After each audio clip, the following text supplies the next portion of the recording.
Hello everyone, it's Rihanna and welcome back to another video. So today I'm going to be talking about series 4 of Sherlock, which is the BBC series starring Benedict Cumberbatch and Martin Freeman, and where I think series 4 of the show is the best series we've had so far. Now this is going to be a video full of spoilers, so if you haven't watched season 1 through 4, then I suggest you leave this video now. Go watch it, then come back. Now, I don't know whether Series 4 is going to be the end of Sherlock. The ending of Episode 3 in Series 4 suggested so, but with Mark Gatiss and Stephen Moffat being the showrunners of Sherlock, who knows? We could get Season 5 in, I don't know, 2024.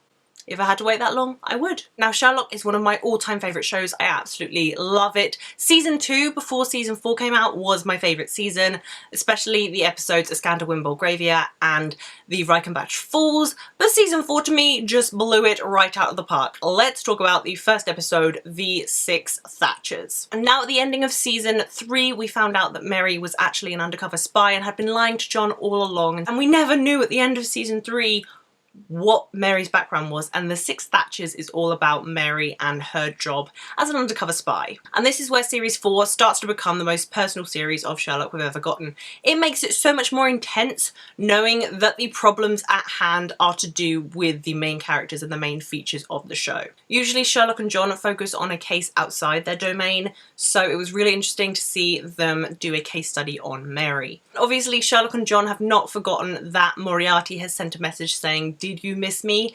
And Sherlock is basically blaming everything on Moriarty. He has this very, very strange obsession with Moriarty. And the show doesn't forget that they mentioned that at the end of Season 3, but also leaves you hanging on the end of Episode 1 and the end of Episode 2 till the final episode to realise what is going on with Moriarty. Mary's story throughout was very, very gripping and very well set around the Six Thatchers that kept being destroyed around London town, and the way they set up Season 4 is very, very good because they bring back memories from previous seasons and bring back questions like the memory of Redbeard or the mention of their unknown sibling. The first episode to me felt like the weakest. It was quite a rushed story. I feel like we needed more time with Mary, but Mary's sacrifice to kill herself instead of Sherlock did bring Sherlock and John's relationship closer, and I feel like that needed to happen in order for the story to further onto Episode 2 and Episode 3. Episode 1 was kind of missing something for me. Maybe it was the mystery, considering we were going to find out the answers eventually, and we do in every episode find out the answers eventually, but I feel like the first episode didn't give us enough time to put ourselves in Sherlock's shoes and become the detective of the story. Although I do have to say, for the beginning of the series, every single actor is back to form. Benedict Cumberbatch just does this long running dialogue so quickly, and he does it so perfectly. And obviously Martin Freeman as John Watson is amazing, and Amanda Abingdon as Mary Watson is... I love her so much. I love her. I love her character. I love her. Moving on to Episode 2, The Lying Detective. Now this one was so gripping to me, just from that first scene with Smith and how he had his colleagues around a table and how he was erasing their memories and how he wanted to kill someone.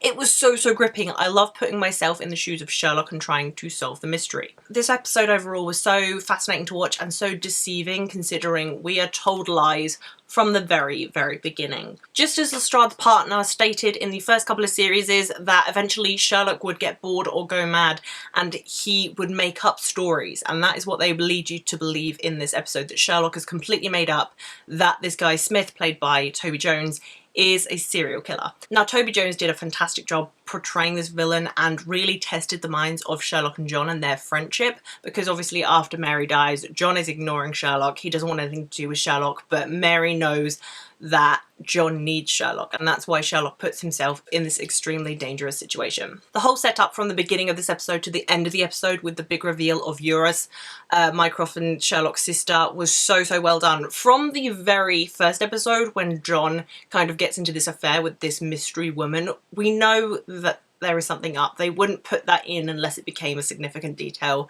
later on in the series, and I feel like Moffat and Gatiss have probably had this planned since Series 1. The whole ambiance of the episode was really interesting because we don't know if Sherlock is telling the truth. I really like that he is an unreliable narrator of the story. Putting yourself in his shoes, you even start to question yourself and your morals, and it's just incredible writing. And visually, putting thought onto screen in that second episode of Sherlock was so good. I mean, they always do it incredibly, but this was particularly impressive. In Sherlock, they really like their story details, and they've brought in stuff from series 2 and series 3 into the ending of episode 2, and it's just genius writing. And we've always had this itching feeling of this mystery behind Redbeard and the third Holmes sibling, and it's always been in the back of our minds, and we've never really made the connection, and it's never really made sense to us, and I think they do a really good job at playing the audience in this second episode. And on to episode 3, because they only like to give us 3 episodes because they hate us, which is the final problem, which is possibly the most intense episode of TV I've ever watched in my life. Even the first scene of this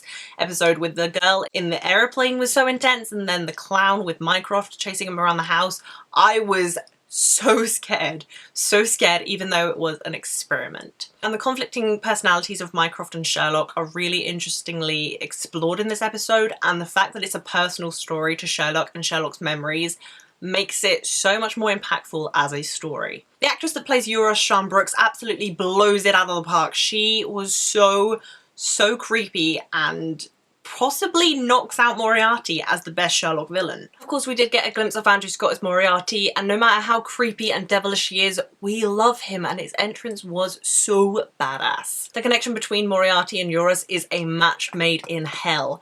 Two of the things that Sherlock is most afraid of, Moriarty and his sister Eurus, that he has erased from his mind. It's very much a psychological thriller episode in competition with a lot of psychological thriller films. It has a very big Shutter Island vibe to it, which I really dug. The fact that this episode deceives us as well is just so well done. The storytelling and the writing is so well done because you don't know what's going to happen until it hits you. The final problem was that Eurus had this kind of piece missing of her, and that was Sherlock. And Sherlock had this piece missing from him, which was his memory of Redbeard and his memory of his sister.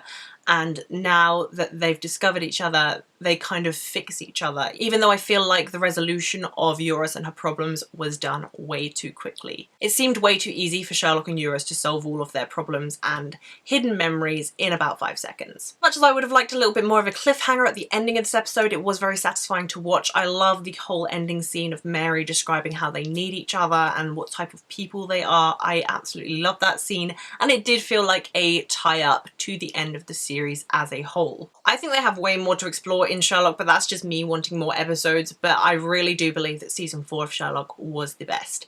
It was more personal, it was more dramatic, it was more intense, and the writing and cinematography are just done perfectly. So what did you guys think of Sherlock season 4? Let me know down below in the comments, and what is your favourite series of the show? If you like this video, please be sure to give it a thumbs up, and if you haven't already, please subscribe to my channel. As usual, all my social media links will be down below in the description if you want to come follow me.